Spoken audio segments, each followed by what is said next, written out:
गए। अब ये पंचवटी जो था वो दंडकारण्य है, दंडक वन है, और ये दंडक वन संशय का प्रतीक है। जो भी यहाँ आया उसको संशय हो गया। इसी दंडक वन में रावण की बहन है शूर्पणखा। शूर्पणखा एक रावण की बहन है। वैसे वास्तव में मैं आपसे कहूं, सूप माने बड़े, पहले एक शूर्पणखा ही, अब शूर्पणखाओं की कमी नहीं है घरों में। पहले लंका में शूर्पणखा है, अब घर घर में शूर्पणखा है। सूप माने बड़े और नखा माने, बोल दो जल्दी, नाखून। आप देखो अपनी बेटियों के घर में जाकर के बड़े बड़े नाखून लकड़ खा लेती, बहुत बहुत बड़े नाखून, यानी राक्षस हैं। राक्षसों का काम था ये खाना, मांस खाना। नाखून मनुष्य के नहीं होते। अब इस पणका घूमने के लिए आई, प्रभु श्री राम को देखा और मोहित हो गई। प्रभु को देखकर के मोहित हो गई।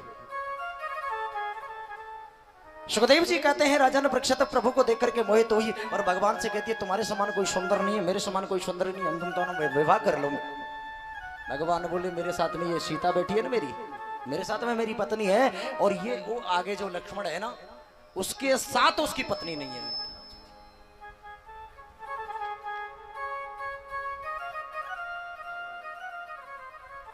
उसके साथ उसकी पत्नी नहीं है। भैया मन में विचार किया, यहां पर प्रभु श्री राम ने थोड़ा विनोद किया, मजाक किया, थोड़ा विनोद किया। अब ये शूर्पणखा लक्ष्मण के पास में जाती है, लक्ष्मण के पास में गई और लक्ष्मण जी ने माता कहकर के प्रणाम किया, माता प्रणाम। अब इसको और ज्यादा क्रोध आ गया। जो पति बनाना चाहती हो और उससे माता कहता तो कितना बुरा लगेगा। बोले माता प्रणाम।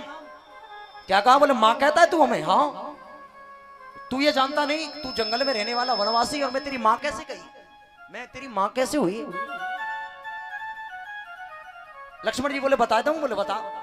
कि साच कहूं सुन तो सुन साचर, और तू मेरी माँ तो भई कब से, और काम के भाव भरे मन में प्रभु राम के तीर गई जब से है। काम के भाव मन में प्रभु राम के तीर गई तब से, राम के भाव भरे मन में प्रभु राम के तीर गई। जब से बड़े भाई राम के पास में गई,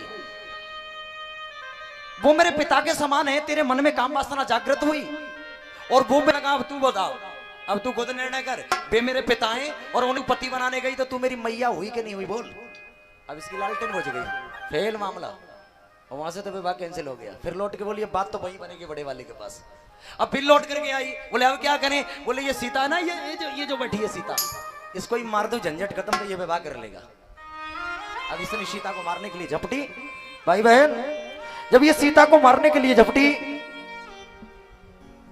भगवान श्री राम कहते हैं लक्ष्मण इस राक्षसी के साथ में ज्यादा मजाक करना अच्छा नहीं है, जाओ इसको इसके करने का फल दे दो। और लक्ष्मण जी अंग भंग करके इसको छोड़ दिया। अब ये जाकर के खरदूषण दृष्टरा के पास गई, दोनों का प्रभु श्री राम से युद्ध हुआ, दोनों का वध कर दिया। सुखदेव जी बताने लगे हे राजन परीक्षित, लंकापति रावण के पास में जाती है और लंकापति रावण को ये समाचार देती है।